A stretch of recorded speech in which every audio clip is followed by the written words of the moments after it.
Assalamualaikum warahmatullahi wabarakatuh. Selamat sore Bapak Ibu Guru dimanapun Bapak Ibu Guru berada. Khususnya Bapak Ibu Guru pengajar bahasa Indonesia. Perlu kita ketahui bersama bahwa pada tahun 2018 ini kita sebagai guru bahasa Indonesia diberikan satu tugas, yaitu menyusun soal urean sebagai bagian dari soal ujian sekolah berstandar nasional. Walaupun jumlahnya hanya 25% atau sekitar 3 soal yang akan kita buat, akan tetapi penyusunan soal urean ini sebenarnya tidak semudah yang kita bayangkan. Bapak Ibu yang saya hormati, untuk lebih jelasnya mengenai penyusunan soal ini, mari kita bahas bersama-sama. Bapak Ibu yang saya hormati, 25% dari soal ujian sekolah berstandar nasional, 75%-nya yang membuat adalah guru. Artinya apa? Masih ada 25% soal yang dibuat oleh pemerintah pusat. Dari 25% ini ada soal pilihan ganda dan ada soal urean. Namun demikian perlu kita persiapkan bersama-sama bahwa penyusunan soal urean itu tidak mudah. Meskipun rambu-rambu penyusunan soalnya sudah ada. Untuk lebih jelasnya, mari kita bersama-sama mengetahui apa sebenarnya soal urean yang ada di dalam ujian sekolah berstandar nasional. Bapak Ibu yang saya hormati, bentuk soal urean di sini ada 2. Yang pertama adalah urean terbatas. Artinya dalam menjawab soal bentuk urean terbatas ini, peserta didik harus mengemukakan atau menyampaikan hal-hal tertentu sebagai batas-batasnya. Walaupun kalimat jawaban peserta didik itu beraneka ragam, tetapi harus ada pokok-pokok penting yang terdapat dalam sistematika jawaban. Jadi ini bentuknya urean terbatas. Yang kedua, urean bebas. Nah, dalam bentuk ini peserta didik bebas menjawab soal dengan cara dan sistematikanya sendiri.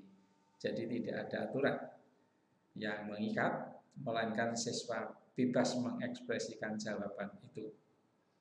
Peserta didik bebas mengungkapkan pendapat sesuai dengan kemampuannya.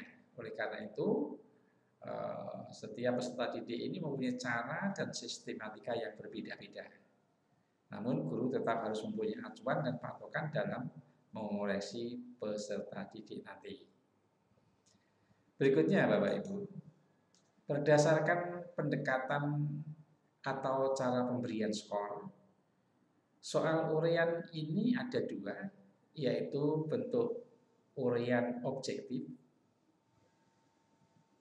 yaitu soal bentuk urean objektif ini merupakan suatu rumusan soal atau pertanyaan yang menuntut sehimpunan jawaban dengan pengertian konsep tertentu sehingga penskorannya dapat dilakukan secara objektif. Sekali lagi bahwa rumusan soal itu mempertanyakan sehimpunan jawaban ya dengan pengertian atau konsep tertentu sehingga persekoran itu dapat dilakukan secara objektif. Baik, contohnya begini Bapak Ibu.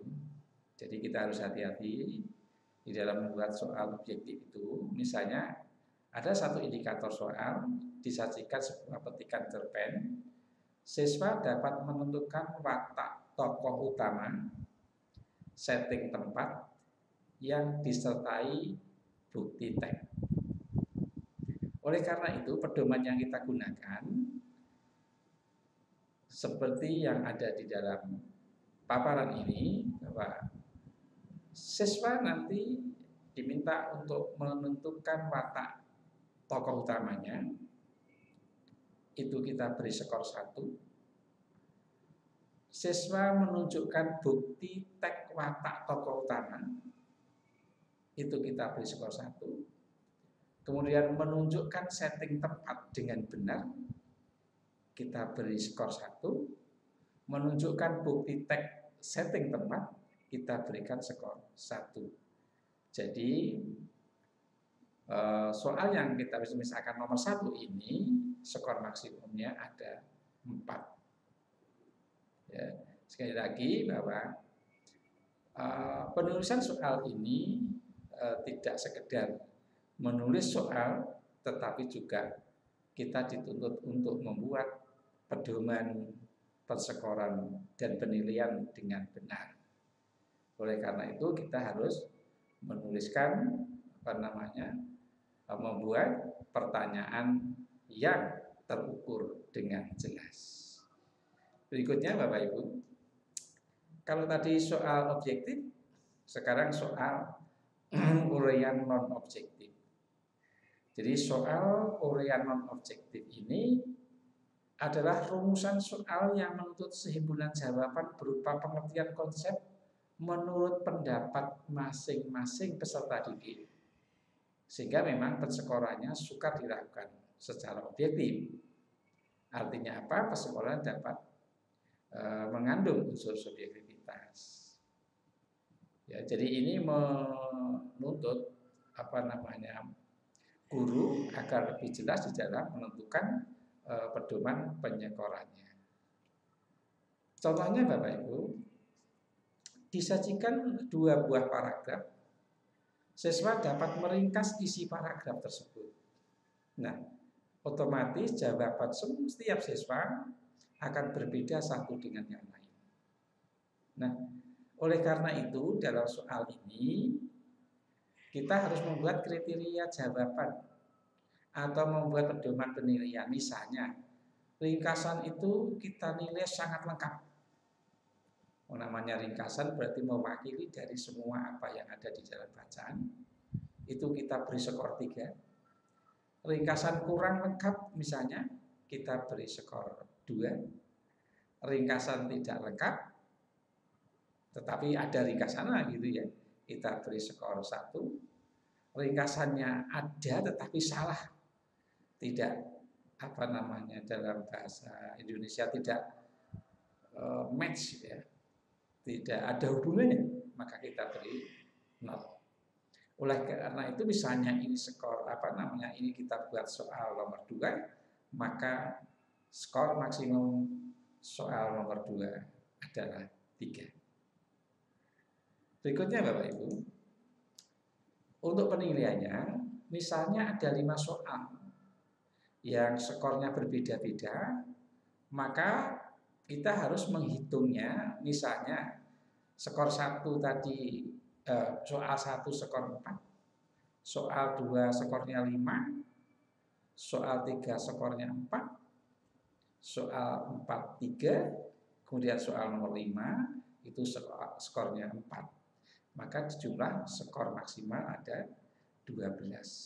Jadi dari 5 soal tadi skornya ada 12. Kita diminta untuk menuliskan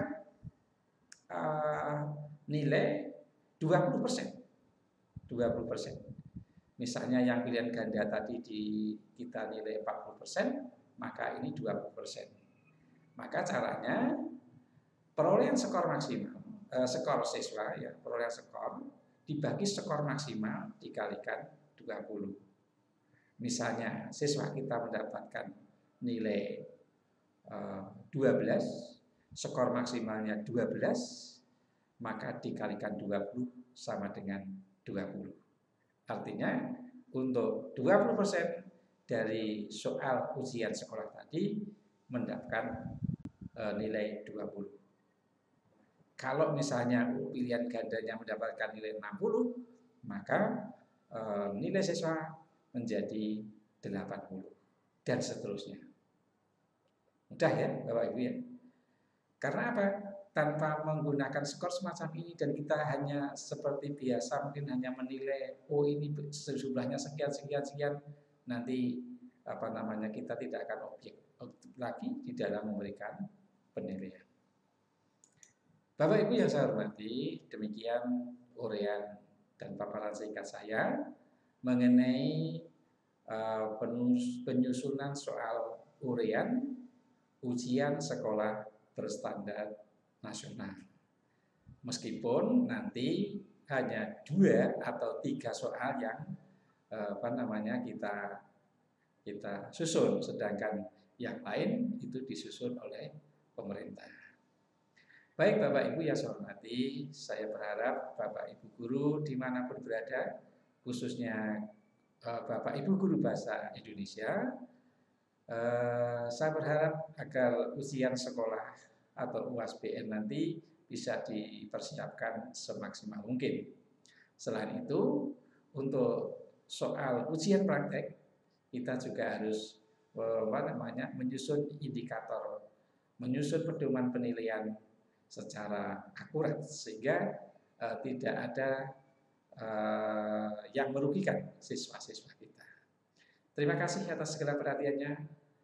Mohon maaf atas segala kesalahannya. Jangan lupa untuk mensubscribe video ini, memberikan like dan memberikan komentar pada tayangan di bawah video ini.